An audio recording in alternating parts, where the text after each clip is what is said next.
मेरा नाम मौनी है। आज मैं आपको मेरे नेचर के ऐसे पहलू के बारे में बात करने वाली हूँ जिसका मुझे भी पता नहीं था। कहते हैं जीवन में अच्छा दोस्त मिलना बहुत मुश्किल होता है, पर मेरी एक बेस्ट फ्रेंड थी दिया। ऐसी वैसी दोस्ती नहीं थी, बहनों से भी ज्यादा प्यार था हम दोनों में। हम तो हमेशा यही सोचते थे कि शादी भी एक ही घर में करेंगे ताकि कोई हमें दोनों को शादी के बाद भी अलग नहीं कर सके। मेरे घर वाले मुझसे ज्यादा उसे मानते और उसके घर वाले मुझे। बस यह समझो कि उसका घर मेरा और मेरा घर उसका। समय के साथ सब कुछ करना पड़ता है। मेरे लिए एक अच्छा रिश्ता आया। लड़का इंजीनियर था, अच्छा कमाता था, रवि नाम था उसका। घर वालों ने मुझसे पहले दिया को तस्वीर दिखाई। उसे देखते ही लड़का पसंद आ गया और मुझसे भी बोली कि अच्छा है, तू मिलने जा उसको। मैंने बोला कि तू भी चलेगी, मैं अकेला नहीं जाने वाली। वो बोली पागल है तू, डेट पर जा रही है, मैं क्या करूंगी वहाँ कबाब में हड्डी। लेकिन मैं नहीं मानी। उसे बोली तो थोड़ी देर बाद तू चली आना, लेकिन लड़के से बात करके मिल ले। तू अपनी बेस्ट फ्रेंड को ऐसे ही किसी के साथ शादी करने देगी क्या? मेरे मनाने पर वो मान गई। हम दोनों उससे मिलने गए। घर वालों को कोई ऐतराज नहीं था क्योंकि दिया मेरे साथ ही थी। रवि को हम एक रेस्टोरेंट में मिले। रवि हम दोनों को बहुत अच्छा लगा। दिया को तो इतना पसंद आया कि वो उसे जीजू बोलने लगी। रवि भी उसके साथ घुल गया। देखा जाए तो रवि और दिया का स्वभाव बिल्कुल एक जैसा ही था, इसलिए मुझे भी पसंद आया। बस सब अचानक और जल्दी में हो रहा था। चट मंगनी और पटविया वाला सीन हो रहा था मेरे साथ। बहुत जल्दी में हमारी शादी हो गई थी। एक अच्छी बात यह थी कि रवि की जॉब हमारे शहर में ही थी। उन्होंने एक नया फ्लैट ले लिया था। बाकी फैमिली अभी पुराने घर में ही रहती थी। इस कारण शादी के बाद भी मुझे घर वालों और दिया से मिलने में कोई प्रॉब्लम नहीं होती थी। आए दिन वो मुझसे और रवि से मिलने हमारे यहाँ आती रहती थी। शादी के ही 5 महीने ही हुए हैं। पहले मैं दिया को घर पर खाना या कभी बाहर जाते समय बुला लिया करती थी, लेकिन फिर रवि खुद ही फोन करके बुलाने लगे थे। धीरे धीरे मुझे पता भी नहीं चला और दिया ने इन कैसे होने लगी। मुझे नहीं पता था कि शादी के बाद मुझसे चैन जा जाएगा। रवि और दिया का स्वभाव एक सा ही था। दोनों को बातें करना बहुत पसंद था। मैं चुप रहती, दोनों हंसते ही रहते। दिया मुझसे ज्यादा इंटेलिजेंट, हंसमुख, मुंहफट थी। इस कारण हमेशा लोग उसे ज्यादा पसंद करते थे। शुरुआत में मुझे लगा कि अच्छा है, लेकिन बाद में मुझे ये सब अच्छा नहीं लग रहा था। मेरे पति का बार बार हर बात पे दिया दिया करना मुझे चुभने लगा। उसका भी बात बात पे उनका हाथ पकड़ना और हंसते रहना मुझे खाने लगा।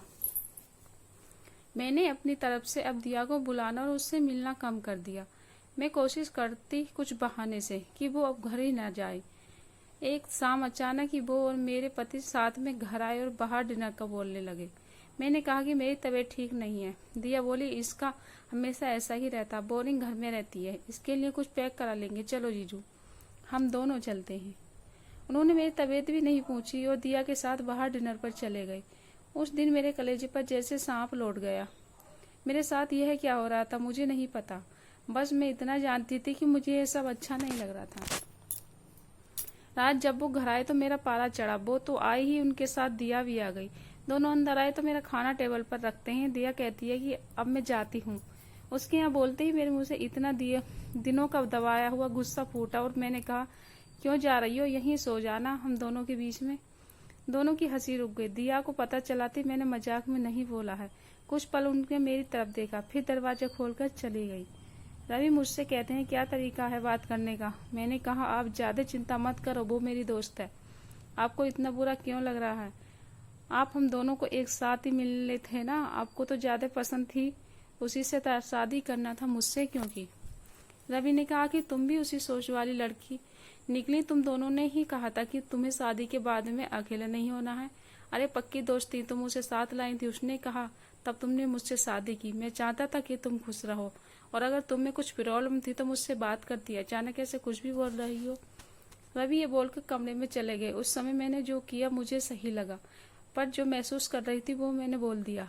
अगले दिन सुबह रवि ने बात नहीं की, ना ही दिया का फोन आया और ना ही वो घर आई। एक दिन इनका मूड खराब रहा, लेकिन फिर वो सही हो गई। शायद दिया ने उन्हें ऐसा करने का बोला हो, लेकिन अब घर के उनके मुंह से दिया का नाम नहीं आया। करीब 2 महीने हो गए थे। दिया को आए या बात करे, यह मेरे साथ नॉर्मल से थे। बात की चर्चा भी उस दिन के बाद ने की। फिर अचानक जब वो ऑफिस गए थे तब दिया फ्लैट पर आती है। उसे 2 महीने बाद मिलने पर भी मुझे कुछ ज्यादा खुशी नहीं हो रही थी। वो आकर सीधा अंदर बैठ गई। मैं अभी भी उससे बात नहीं कर रही थी। वो बोली मैं शादी से पहले वाली मौनी को अच्छे से जानती हूँ और वो अपनी बात तकलीफ मन में ही छुपा कर रखती है। मैंने शायद अनजाने में तेरा दिल दुखाया है, लेकिन शायद तू सही है। शादी प्यार के बाद वैसा महसूस होता है। मुझे ज्यादा तू जानती है। दोस्त की अपनी जगह होती है और प्यार की अपनी। मुझे इस तरह तेरी जिंदगी में नहीं घुसना चाहिए था। ये सारी बातें मैं शायद मेरे पति के लिए महसूस करूं। पहले मुझे तुझ पर गुस्सा आया, लेकिन अब मुझे लगता है गलती मेरी ही है। मैंने तेरी चीज को अपना ही समझा, मेरा हक समझा, तेरी फैमिली को अपना माना। पर शायद तेरी इस लाइफ से मुझे दूर रहना चाहिए। खैर, अब तो दूर ही हो जाऊंगी। मैं भी शादी कर रही हूँ। तुमने जैसे तूने रवि को पहले मुझसे मिलाया, वैसे ही रवि को मुझसे मिलाया। तुझे गुस्सा थी, इसलिए तुझे बताया नहीं। पर तुझे लगा कि शादी में ना बुलाए तो एक और बड़ी गलती होगी, क्योंकि इस शहर में कम ही आना होगा।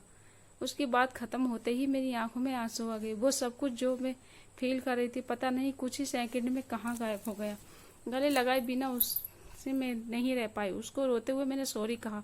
बोली, सॉरी मत बोलो, मैं शादी कर रही हूँ, फिर बताऊंगी कि कोई मेरी वाले के साथ अगर ऐसा करेगा तो कैसा लगेगा। आखिर उसकी शादी का दिन भी आ गया। जितना वो मेरी शादी में नाची थी, उससे ज्यादा मैंने उसकी शादी में धमाल मचाया।